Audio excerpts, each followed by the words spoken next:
So, ladies and gentlemen, brothers and sisters, well-wishers and friends, welcome to this very special session that we have on PVLF. And today we have a very, very interesting theme, I think, and also a very esteemed speaker with us that we're going to talk about. But first of all, the author and the person himself. We have Mr. Tuhin Sinha with us, who is also an author, but a BJP spokesperson, somebody who writes so well on things that he believes in. He's passionate about his writing, and he's been writing a lot of books. Let me tell you, not only the recent one, which is The Legend of Birsa Munda, but also When the Chief Fell in Love, The Edge of Power. And I had the opportunity actually to talk to him earlier as well. And when Tuhin writes with such strength and such conviction that when you read his book, you feel that you're actually venturing into this whole visual world. So that's the important part that we must share here with all of you. But apart from that, the fact that his writing also spells out a lot of facts and details, and that is what is also very informative. And for all of us, who are interested to join the world of unknown, Tuhin, I think, brings to the fore all that. And I'm really privileged today to talk to him here. The recent book that we're talking about is The Legend of Birsa Munda. I don't think a lot of people really need to know about, but those who don't know, somebody who really championed the rights of tribals, and especially what we call now Jharkhand, and then the whole province of Bengal, Bihar, and Jharkhand, which began later. He belonged to that soil, and I'm really glad to tell you that Tuhin also belongs to that soil, and so am I. So here is some soil connection. Begin by that. Tuhin, welcome to this very special discussion with you. I'm really glad. Thank you, Rakhee, for such a kind introduction. It is always a pleasure to interact with you. And this time we are going to talk about a legend from Jharkhand, the erstwhile Bengal province of the late 19th century. So this makes the conversation all the more special.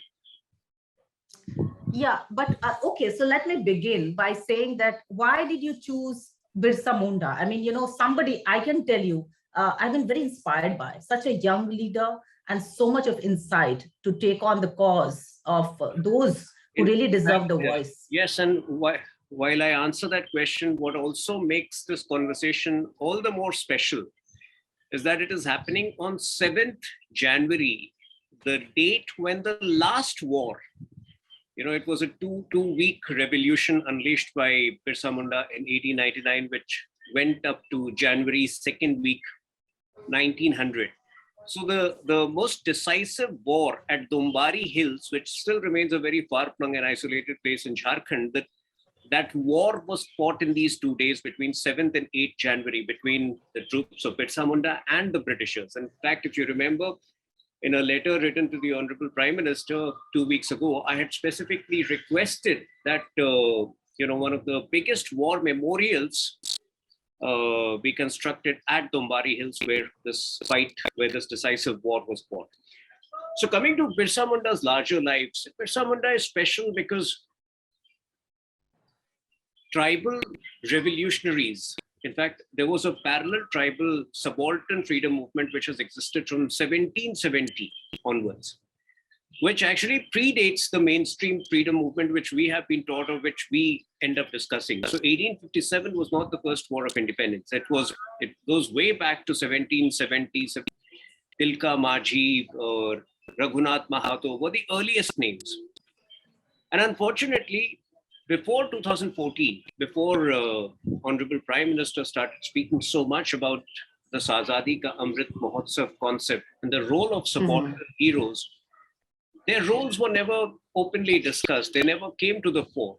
And Birsa Munda would go down in history as one of the greatest revolutionaries of this parallel movement, which never got its due, which was never properly documented.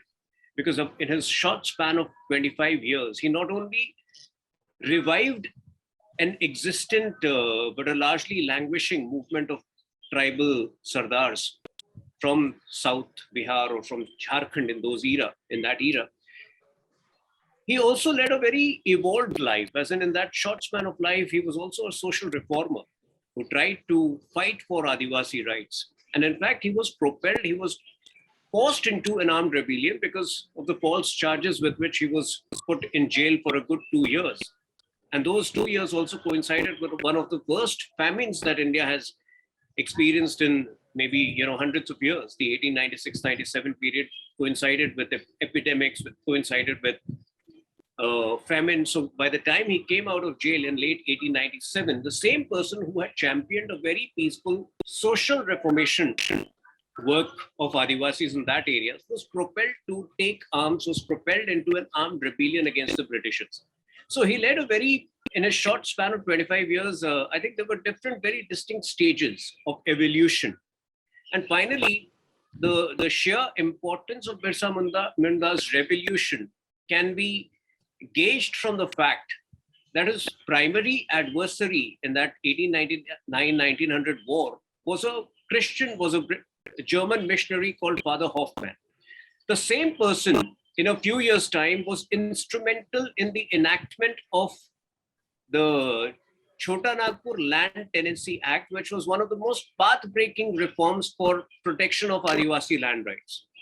So I think it was the sheer might of Birsa Munda's revolution which, made the Britishers realize the might of the unspoken majority or the unspoken subaltern population, which were largely I think, Tuhin, it's very timely. And as you were saying, Azadi Ka Amrit Mahotsav, 75 years of India's independence. And we are talking about heroes who really mattered. I mean, look at the kind of, approach that he had. I'm also reminded, to tell you here that it was during Atalji's time that tribal ministry was formed, first time. And also the whole Jharkhand idea. But apart from that, tell us the essence of this man, Tuhin, 25 years old, championed the cause of those who didn't have a voice, brought a new kind of revolution, I would say. But tell me what this man stood for. What do we really take out of it? Today, we live in an age where you have rebels without any cause who are called Andolan Jivis.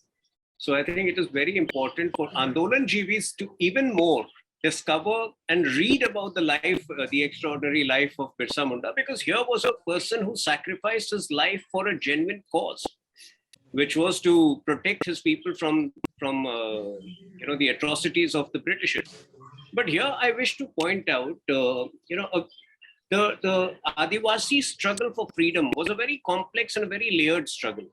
Unlike the mainstream freedom struggle, which was directly in confrontation with the Britishers, in the subaltern areas, the Britishers would operate through two distinct sources of, one were the zamindars and the other was the missionaries. And both of them would carry out the dirty job or the dirty hit jobs of the Britishers in the tribal area. So for the Adivasi, the battle was much more layered, much more difficult. To escape the atrocity of the zamindars, many of these would invariably convert to Christianity because the missionaries would offer them all sorts of sops, make them all kinds of promises that we will get you free from your debts, we will secure your life. But then invariably, these missionaries were funded by the zamindars, and within weeks or within days of converting to Christianity, the same gullible, innocent tribal population would realize that they have been duped. It's a trap. The zamindars would be funding the missionaries, so the missionaries won't go against the zamindars. So I think that makes Birsa Munda's struggle all the more, epochal, all the more extraordinary, because of somebody who barely managed to, complete his high school. He had to quit high school because he could not put up with the intimidating ways of the missionaries. So he actually fought back, and on that issue of cultural subjugation, he quit his school at Chaivasa and came back. And do you think in your book, you've really been able to highlight that aspect of turning point, as we are talking about his missionary education, the Christian, impact, so to say, at such an age, he was young, he could have turned otherwise, but he actually fought for people that he believed in, and he fought, for the right kind of cause. So let's look at the turning point of this man who tilted towards the right side. Absolutely. justice, so to say. Absolutely. Life is about choices, and he chose the path less trodden. So let me tell you, even after he quit the missionary school and came back to his village, life only became more difficult for him. Because, from being looked upon as this go-to man who would bring, the people in his village had begun to pin hopes in him, that he would be the educated guy, and he was actually very precocious and intelligent for his age. But when he comes back, the same man was looked down upon and shunned, in a way that he eventually left his village and wandered in complete obscurity for a good 4 years. Nobody actually knew where he was between 1890 and 1894. That is when he came under the tutelage and came under, the direction of Vaishnavite guru, Anand Pandey, who made him a spiritual healer, because he was a spiritual healer. In fact, he employed a lot of medicinal herbs also to treat people. And also he educated Birsa Munda on the finer nuances of Mahabharata, Ramayana, and the Gita. And when he came back to his village in 1894, 4 years later, the Britishers saw a very evolved, a very enlightened man. They couldn't have imagined that the same man was shunned and backed off from the village 4 years ago. So I think that's what makes Birsa Munda's life really extraordinary. It was a life which largely went unrewarded. And also, when you ask me whether I have been able to do justice to the turning points, I hope I have been able to do. But the challenge when you write about such a character is that history has always been written from the point of view of Rajas, from rulers. So the lives of these subaltern heroes were never really documented while they were alive. People woke up to them, or people realized their importance only after they were gone. So the primary sources of information are very few and scarce. And that is where, the challenge for a writer, as a writer, I really faced the challenge of being, of authenticating or being true to many things. No, I first of all, on behalf of many of the audience and others, I would like to congratulate you here for choosing him as the hero. And all of us must know about him, actually, I think personally also. And in that journey, I became so absorbed with Birsa Munda's life that I think I have started looking like Birsa Munda. Oh God. So viewers, that's here a reflection of that. But talking about reflection, Tuhin, somebody would, at his young age, could also find reflections of even Gandhi in terms of how he goes abroad, takes insights and absorbs it, and then fights for people back home. So here, I think there's some kind of thread which we find common in terms of how he gets modern education and how then he fights for the right of, voiceless.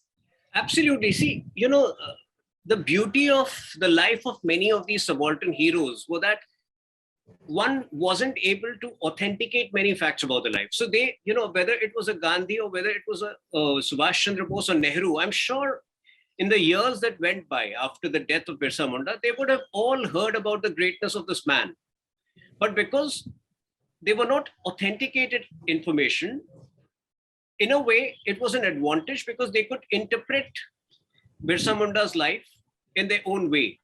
So if you ask me, while Subhash Chandra Bose created the first private army, the Indian National Army, internationally, and actually traveled the world to mobilize forces against the British, it was very interesting that on a much smaller scale, in the jungles of Jharkhand, Birsa Munda was doing exactly that 4 decades before Subhash Chandra Bose did that. So I'm not saying Subhash Chandra Bose, took his inspiration from Birsa Munda, but then there is no, you can't say he was not privy to Birsa Munda's life at all.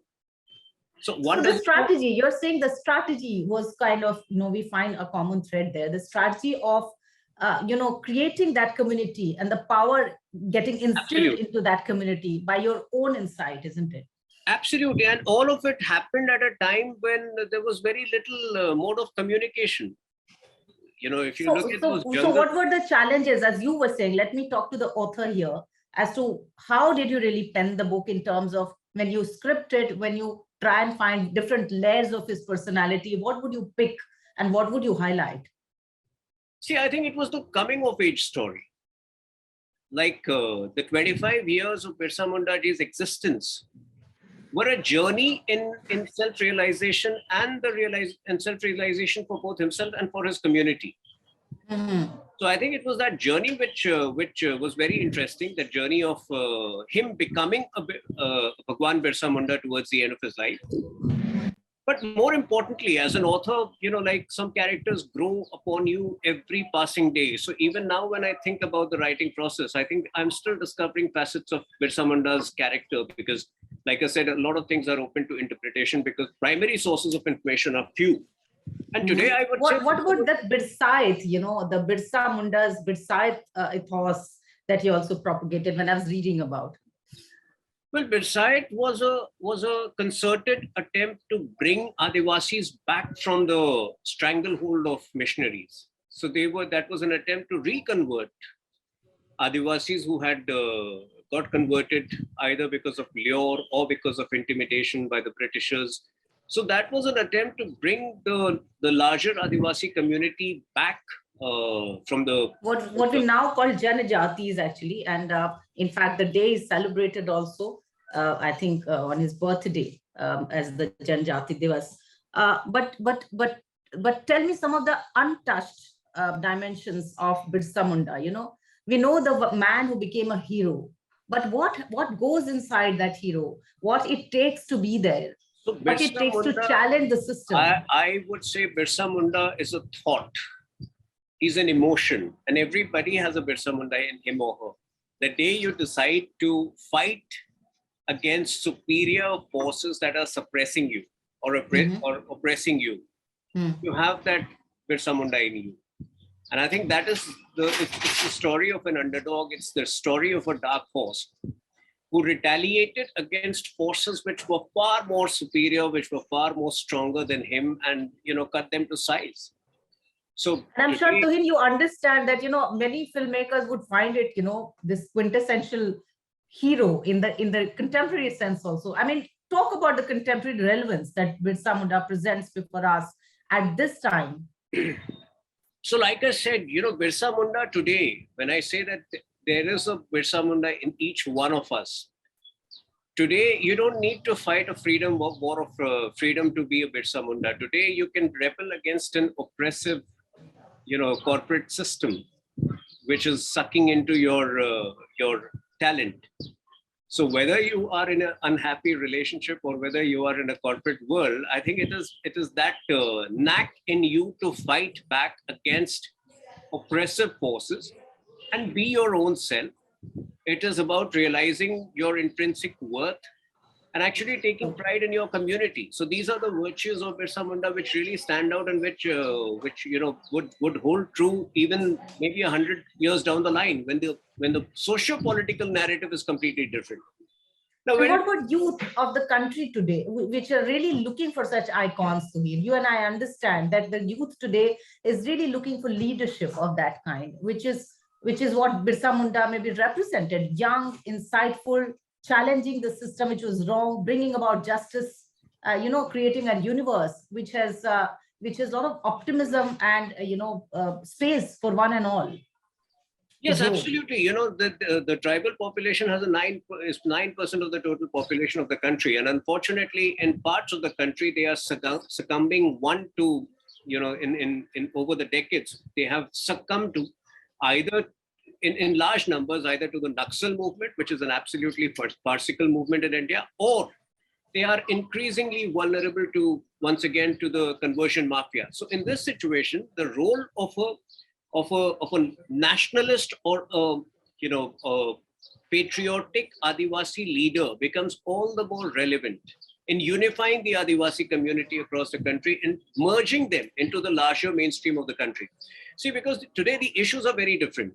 Today, it is about ensuring that the digital transformation which has happened across the country in the last 7 years reaches the lowest common denominator among tribal communities in far-flung areas. That has begun to happen. The way, these vaccines have been provided to some of the most far-flung tribal areas, but we need tribal icons in those areas, in those local areas, to champion the cause. For example, the next digital movement of ensuring that the tribal products are marketed internationally should happen in the tribal villages. And that is where the role of a youth tribal leader today becomes all the more crucial and all the more important. So in fact, I have in mind a plan to set up a Birsa Munda leadership conclave, which in fact I have discussed with a couple of state governments. Because like I said, his leadership should not be limited to the context of him fighting the Britishers. I think it was a fight against a far superior system and realizing his, self-worth and the self-worth of his community, which is what makes his journey very important. So what you're basically saying, this idea is powerful, and this is the idea and the thoughts that you really want to propagate, take it to a larger audience, isn't it? All my ideas are powerful. They need, partners, intelligent partners like you who can collaborate and who can spread the word to people who matter. No, and we today here at this platform, ladies and gentlemen, let me urge you, and on behalf of Tuhin, I can tell you that this is an idea I truly believe in, and I think a lot of people who today in this contemporary world are looking at those spaces of empowerment should definitely also read a book by Tuhin Sinha, The Legend of Birsa Munda. Also, I want to ask you here, Tuhin, is if you choose a particular personality, which has so much in it, what is it like to pin down, and put it into a book, what was it like for you? Well, because I'm not a historian, it was all the more challenging. I like to raise the bar with every book. So while I decided to embark on it, both for my co-author Ankita, who wrote the first draft, and me, I think it was a on-the-job learning experience. So in fact, most of my books so far have been edited along the course of writing the book. So after writing every chapter, I would kind of self-edit it, and by the time it was done, I would not need any editing. But over here, I think the amount of rewriting which has gone into it is enormous, because it became all the more important for me to be satisfied that I'm doing justice to such an extraordinary life. So I think it was a learning process along the job, and even now, I do feel that if I were to write the book again, I would probably make a couple of considerable changes in the book.